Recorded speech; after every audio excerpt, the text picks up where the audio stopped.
everyone, my name is Madison Lejeune, and for this presentation application assignment, I was assigned Chapter 12. So Chapter 12 is titled Interpersonal Persuasion, and it basically just describes a bunch of different strategies that people use to gain compliance from others. So the concept that I will be focusing on for this assignment is the foot in the door technique.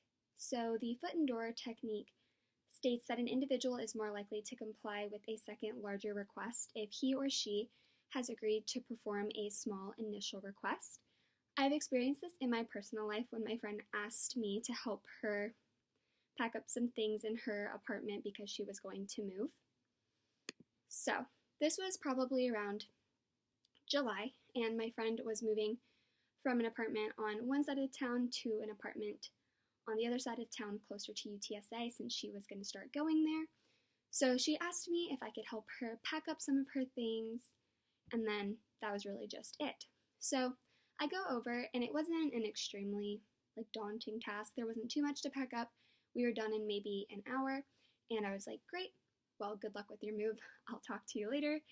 And she asked me then if I would be willing to make a couple of trips across town to help her bring all of her stuff to her new apartment, which is obviously a little bit more time consuming on my part. It would require me to use physical labor to put stuff in my car, take it to her apartment, and just it wasn't what I had originally signed up for.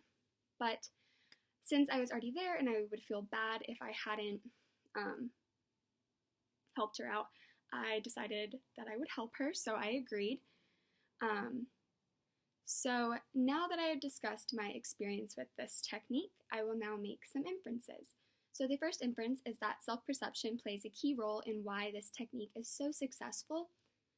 So when we agree to a small task like that, we start to see ourselves as helpful people, and we want to keep up this image that we've created about ourselves. So we are more likely to agree to that second larger task that somebody asks us to do in order to keep up our self-image. The second inference is that this technique is really only successful if the two tasks are related. So again, in my experience, my friend asked me to help her pack up her stuff, and then a related second larger request of helping her move that to her apartment. And I said yes because they're kind of the same thing. But if she had asked me oh, I'm moving to my new apartment, I would love a new lamp. Would you buy me a lamp?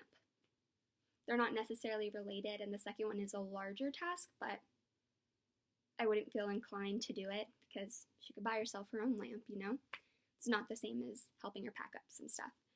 And the third is that it can be used for unethical reasons.